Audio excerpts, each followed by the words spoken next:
Tracking this second stretch of intense heat, I'm ABC 10 Chief Meteorologist Monica Woods. After just a brief break yesterday, we're right back at it. Excessive heat warning in place through Friday. We've got major heat risk throughout the valley, as well as possible records. So avoiding those outdoor activities between about 10 a.m. and 6 p.m., even if you can extend it into 8 p.m., is well advised just because it will help reduce the risk of any of those heat illnesses. Heat advisory in place throughout the foothills as well as towards the coast. And that, again, in effect until Friday evening. Very warm overnight lows, and that means very little relief to those afternoon highs, which will be exceeding in many places over 100 degrees. Now, we've been tracking the 100s. We broke that potential record stretch for downtown Sacramento, which began on June 30th. Yesterday's high, 98 degrees. Today, we warmed it 10 degrees. And that's merely because we didn't have any access to that breeze coming in from the Pacific. So it didn't take long to get us back into the 100s with a lack of winds. Now, those record 100 stretches, yesterday we topped it out at 9. That ended our stretch, but it's still notable considering that we've hit that a couple of times, but we only hit 10 consecutive days in 2022 and only once for 11 days back in 2006. So 9 days is quite a stretch. And again, we only broke it at 98 degrees. It's not like we cooled things into the 80s and then we were right back into the 80s and 90s. We're now right back into the 100s. This stretch of heat, though, did in fact tie a record of 2 days straight with 110 degrees.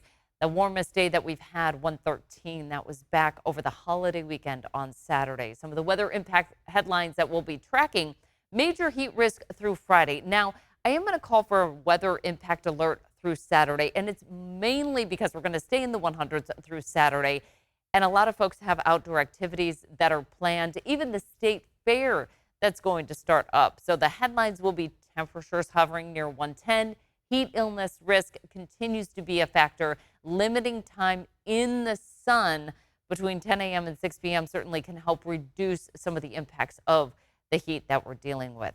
So looking at some numbers here, 100s this year for downtown Sacramento. We didn't hit any in May. In fact, we saw kind of a late surge of some moisture coming through in the beginning of May. We had our snowiest day of the season at the Central Sierra Snow Lab in the beginning of May. And then all of a sudden, it was just like Mother Nature said, okay, now it's time for summer. June hits, 9 days with 100s, the hottest day, 104. And then July off to an extremely hot start. Hottest day, 113. So we've had 9 days with 100-degree temperatures. Again, the only day that we didn't hit it was yesterday at 98. I mentioned the state fair opening day on Friday. It's going to be a scorcher out there. Planning is really key. Now, they're going to have some cooling devices out there at the state fair to try to keep everyone safe. At 10 a.m., we're at 87 degrees. You can see it's just a trickle of a breeze here with a high of 109 to right around 110 on the concrete and the asphalt. It feels even hotter out there. 9 p.m. temperatures still at about 90 degrees, so a very hot start. The other thing is camping. A lot of folks like to go out and camp, especially throughout the foothills, but with those warm overnight lows, it's really imperative to know the weather forecast, notifying family and friends of plans. We just had a story about having to rescue 13 hikers that got stranded on a hike up in parts of the Sierra. So planning that evacuation route and shelter if there is a evacuation that is mandatory due to a fire or something like that. And also packing that safety kit and a weather radio just to stay safe. Thursday, we still have that major heat risk into Friday. Now, Saturday, again, most of us that have a little access to a breeze will start to dig out of that major heat risk. But you'll notice there's pockets throughout parts of the valley in that major zone, as well as extreme heat risk. Because of those overnight lows staying close to the low 80s throughout much of the foothills, we're going to continue to see that extreme heat risk in the forecast. So once we get into Sunday, everybody's kind of digging out of those major heat risk categories. But we got to get through that Saturday forecast first. Main impact is going to be heat. Limiting time in the sun between 10 a.m. and 6 p.m. are going to be the main weather impact alert reasons. Weather-related fatalities, you can see heat is the #1 here. This is our running 30-year average from the National Weather Service. It doesn't get perhaps as many headlines as a hurricane, tornadoes, floods, but kind of runs in the background of everything. And we've been tracking those deaths throughout California and really throughout the entire West. One of the places a lot of people like to go are rivers this time of year. And we've got a lot of varying conditions. The Sacramento River running about 70 to 72 degrees. The American River, though, much colder. It's a little bit closer to some of that snow melt. So we've got 62 degrees right now, just below Folsom. The reservoirs, by the way, perhaps a little bit safer for some recreation and water activity just because they do tend to be a little bit warmer and they don't have the currents, the change in flow, some of the dangerous conditions as well with those impediments being some rocks, logs that flow down the river as well. San Joaquin River at Stockton, 84 degrees, way farther away from some of that snow melt. Not that there's a ton of snow melt going on, but it's also a little farther from those releases happening at the reservoirs that then flow downstream. When we do those releases in California, it's cold, dense water from generally the bottom of the lakes. So it can be quite cold right near where the water is released. Tuolumne at LaGrange stands out as the cold spot there, 56 degrees. Sierra and Foothill water starting to warm. We're at about 60 to 66 degrees. And Lake Tahoe water temperature, by the way, up to 70. So some of the heat has started to warm the surface water in many locations. Knowing the signs of the heat illnesses that we've been talking about, heat exhaustion, thirsty, dizzy, nausea, cool, clammy skin, and sweating a lot. But when it ticks up another notch, that's heat stroke, headache, red, hot, dry skin, and no sweating as well. That's a 911 situation. Get that person out of the sun, indoors, cooling conditions if possible. It's also a critical time for our pets. I know they have to go outside, they have to walk at some point, right? But too hot to trot.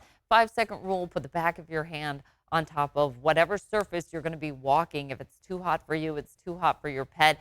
Our air temperatures are going to be around 110. The concrete can be as hot as 165 degrees. So also with the kiddos, make sure they got the shoes on. Don't be running around with bare feet on that.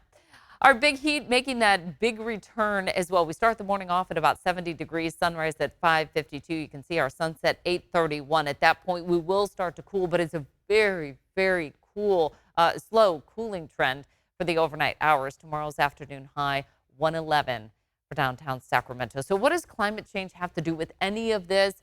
How likely is it that climate change is actually contributing to these high temperatures? We're kind of in that 3 category here. So it's more likely that we have a climate change impacting some of our temperatures. But where we see a very high impact of this is the central and northern part of the Sacramento Valley and much of the foothills as well, even through parts of the San Joaquin Valley, where climate change is kind of accelerating some of the impacts that we're seeing with our heat, really amplifying the high pressure ridge and the high temperatures. We also have the urban heat hotspots throughout Sacramento, where 18,000 people feel 9 degrees hotter than some of the surrounding areas. And the contributing factor is probably not a huge surprise, but what makes cities hotter or cooler? Well, buildings, energy use. Buildings are putting off a lot of the energy consumption, and then also heat absorbing materials. We just talked about this with our too hot to trot, but a lot of asphalt and concrete in urban areas, and that really absorbs a lot of the heat and then just kind of sits there, not allowing for some cooling. So what is helping with the cooling? Access to water, as well as plants and parks. It's amazing. You even go down by the American River, a beautiful trail, by the way, that we have in Sacramento, right along the American River. It goes all the way from downtown up towards places like Folsom. And you just get access to that river, and you can almost feel some of the cooling effects coming off of the water. All right, let's look at the rundown here. I just did crunch the numbers earlier today, and I was blown away by the average high temperature to date for downtown Sacramento for the month of July, 106.5. That is over 10 degrees above what we normally average for July, which is 94.5. So we're running so far ahead of pace of where we normally are. And get this, we're not seeing a significant shift in our weather pattern. We're going to stay in the mid to upper 90s even when we say we're cooling down. So the average number of days with a high of 95 plus degrees is 53. 100 days in a year for downtown Sacramento, 23 days, 105, 6 days, and 110. We usually have one day that we're at 110. Here's where we are right now. 18 days with 100-degree temperatures for downtown Sacramento. We've already had 7 days at 105 degrees or above, and 2 days above the average at 110 or above. And it looks like tomorrow we're very likely to put another number on that 110 plus degree temperature under this ridge of high pressure. Now, a little bit of relief is coming our way. As I mentioned, a little cooler. So the operative word there is little, because when we cool down, we're still going to be at or above average heading into the weekend forecast. We're going to stay in the 100s through Saturday, and then we start to see a little cooler weather coming our way, but still pockets of a very likely warmer setup for the middle and nearly into the end of July. It's going to be really interesting to see how we stack up when we get to the end of the month, comparatively speaking, in terms of could it be the hottest July on record. All right, well, we just got to get through the last bit of stretch of this current heat wave that we have. Near 90 up top for the Sierra for tomorrow as we head into our Thursday forecast. Now, we're in the 100s throughout the foothills. As I mentioned, those overnight lows are very warm. Placerville, only a low of 81 degrees. Not a lot of relief as we dig into those 100s again for tomorrow. 70s along the coast. So we do have some cool pockets within reach. It's about an hour and a half away, 2 hours without traffic into San Francisco from Sacramento. So it's about a 2-hour drive into some cooler weather there. 100s, though, as we head inland. Fairfield and Vacaville deep into the 100s, as well as Rio Vista, which is in the Delta. As we head throughout the Central Valley, we're deep into the 100s. Again, right around 110 to 113 for tomorrow afternoon. And we start the morning off in the 70s for much of the valley. That's going to be warmer than where we started off for our Wednesday. Our highs will stay in the 80s for the Sierra. We're going to bring in a slight chance of a thunderstorm on Saturday. That's one of those things, if you're out at the lake, you hear thunder roar, you go indoors. Want to make sure you're away from any lightning around water. In the hills, we're going to keep it in the 100s through Saturday. Again, those overnight lows will stay in the 80s, 90s by the time we get to the end of the weekend. And then for the coast, we're in the 70s through Saturday, 60s after that. We'll see areas of fog developing by next Monday. Here's a look at our 3-day forecast. We've got the weather impact alert at least through Saturday. Now, 102 is kind of at that threshold. I wouldn't normally put a weather impact alert on that day, but given that it's the weekend, so many people like to be outdoors, kind of breaking away from the workplace and spending time with family. Just wanted to make everyone aware that it is still going to be a really hot day for us. That's well above average by about 10 degrees for most of the valley. So we're going to continue with that weather impact alert through Saturday. We drop those highs to about average on Sunday, average high about 95 degrees at this point in the year. And we're going to stay there through at least much of the forecast. But then we start to warm things up once again Friday into Saturday of the following week, back into the upper 90s. So we're kind of flirting right around the 100-degree mark all the way through this 10-day forecast. It's just we're below that threshold, it looks like, for the time being once we get past Saturday.